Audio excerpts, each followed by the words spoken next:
ಬಾಳೆಹಣ್ಣು ನಾನು ಬಿಟ್ಟು ತಾವೆಲ್ಲರೂ ಬಂದದ್ದು ಭಾಳ ಸಂತೋಷ ಆಯಿತು. ಶುಭ ಹಾರೈಕೆಗಳು.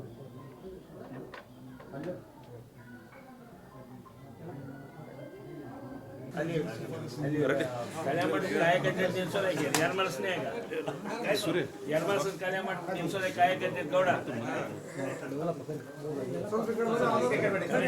ಮಾಡ್ತಾನೆ.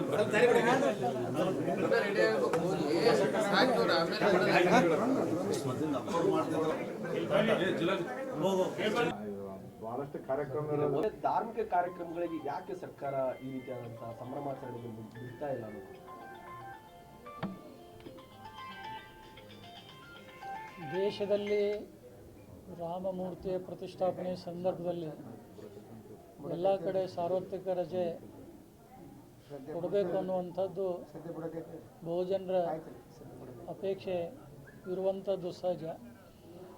ಆದರೆ ಕೆಲವು ಸಂದರ್ಭದಲ್ಲಿ ಕೆಲವು ಪಕ್ಷದ ಧ್ಯೇಯ ಧೋರಣೆಗಳಾಗಲಿ ಆಯಾ ಪಕ್ಷದ ನಾಯಕರ ಒಂದು ಗುರಿಯಾಗಲಿ ಬೇರೆ ಬೇರೆ ಭಿನ್ನವಾಗಿರುವ ಕಾರಣ ಕೊಟ್ಟಿರಲಿಕ್ಕಿಲ್ಲ.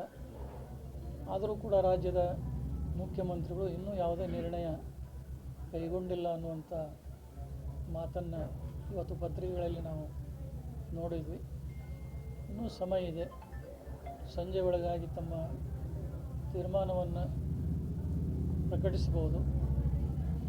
ಎಲ್ಲ ರಾಜ್ಯಗಳಲ್ಲಿ ಹೆಚ್ಚಿನ ರೀತಿಯಲ್ಲಿ ಸಾರ್ವತ್ರಿಕ ರಜೆ ಕೊಟ್ಟಿರುವ ಕಾರಣ ಇಲ್ಲಿಯೂ ಕೂಡ ಘೋಷಣೆಯನ್ನು ಮಾಡಿದರೆ ಅದು ಅವರ ಪಕ್ಷಕ್ಕೆ ಅವರ ನಾಯಕರಿಗೆ ಇನ್ನೂ ಒಂದು ಹೆಚ್ಚಿನ ಒಂದು ಭಾವನೆಗಳನ್ನು ಜನರು ಒಳ್ಳೆಯ ರೀತಿ ತಿಳ್ಕೊಳ್ಳಿಕ್ಕೆ ಸಾಧ್ಯವಾಗ್ತಾಯಿದೆ.